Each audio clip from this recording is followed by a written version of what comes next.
Coach Heupel was talking about your maturity level, physicality in the weight room. Talk about how much better of a player you are and you feel like right now. Yeah, I mean, I feel really really confident in my abilities to go out there and perform, not only on Saturdays, but during spring, during fall camp, and part of that goes to, if I'm being honest, goes to Miles. He really pushed me, really took me by his side, and showed me like, Ethan, like it's getting serious now. Like we need to step it up a notch, and I need to take another big jump compared to the jump that I took last year. So just taking those gains that I've made and growing even more off of those gains. What do you think about the new tight ends? Pretty nice group that's come in to join you guys, right? Yeah, they're great guys. I mean, they fit in well, fit in what we do. So love having those guys part of the team. Is that motivation to when they bring in talented guys, kind of behind you, younger guys that are hungry? Is that motivation for an older guy? I mean, I feel like it's always. I mean, I feel like I said it before. Like they're always like when they brought in Holden Miles last year. Like they're always going to bring in guys who they feel like can be better than you. So I just use that as fuel, use that as motivation to not only earn my spot, but make sure it's locked down. So, Ethan, how have you developed like in the physicality piece, the inline blocker, that sort of thing? And have you felt like you've had to prove yourself in that way?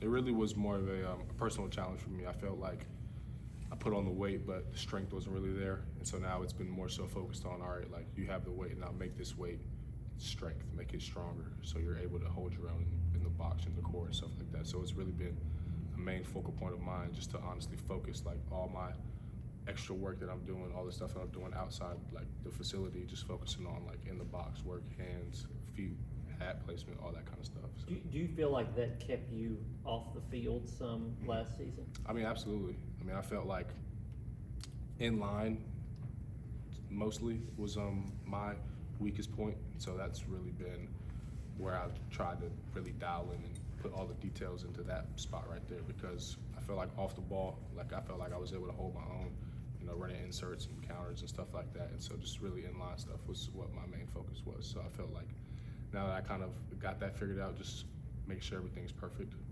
How much of being a good blocker and effective in that role is the techniques and details you talked about versus just sort of your mindset and how you play? Just like how much of it is a mindset, how much of it is the physical part of it too? Well, the mindset's obviously one part. Like you can't go into anything like just soft. You know what I'm saying? We're in the SEC, the best conference in the country, so you have to have the mindset that I'm going to go put my hat on somebody. You can't go and say, "Oh, I don't want to block." Like, nah, I play tight end.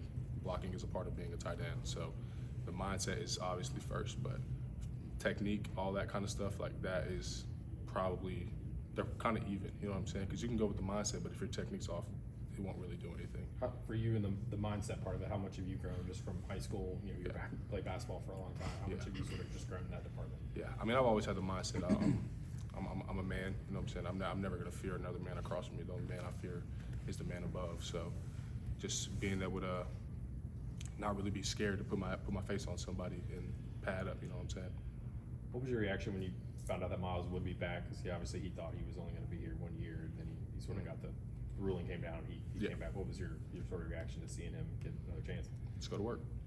You know what I'm saying? I mean, Miles is my brother. Blood wouldn't make us any closer. So I was more than excited to have Miles back. I mean, when I say brother, like seriously, like blood would not make us any closer. What do you see from him this year? Is there things that he was working on that's made him a better player this year? 100%. I mean, Miles was a great player last year. I mean, all of y'all saw it. You know what I'm saying? Like, he was a great player.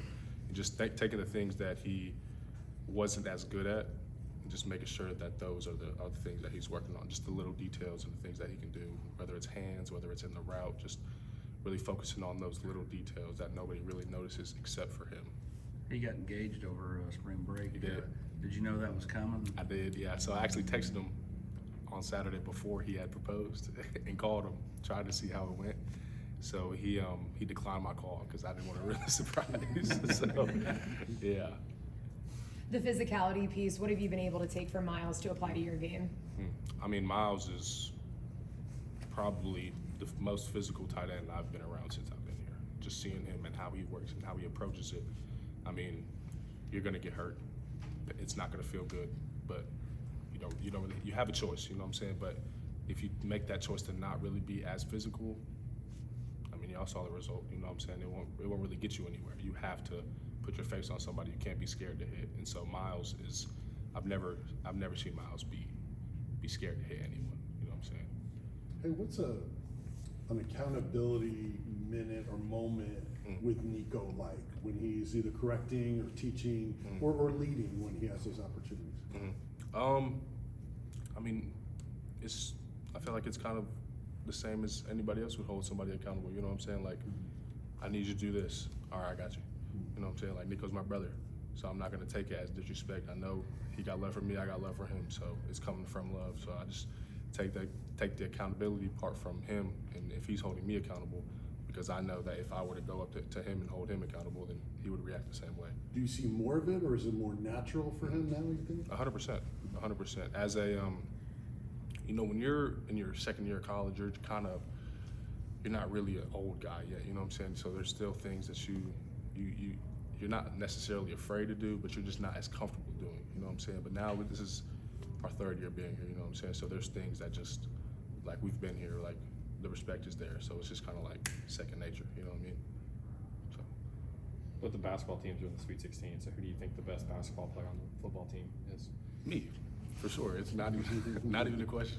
The boys know that. Who would be your five with you? Or your My other guys' five? Trey Weary, David Hobbs, Emmanuel Okoye, myself, and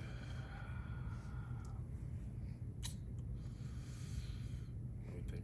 I know I put you on the spot. Let me think. No, I literally was Oh, you talking thought- about you this thought like about- last yeah, week with yeah. somebody, I promise. Is there a point guard in there?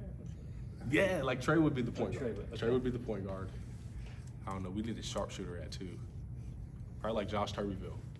Sharpshooter. Whoa. Sharpshooter. Sharpshooter. You know Jackson Ross is not going to be happy. Look, I'm riding with my boy Turbs all day. I would be trying to say he belongs in there too. Nah, Coach Hype. Nah, he need to go in there and hang it up. All right, thank you guys. Thank y'all.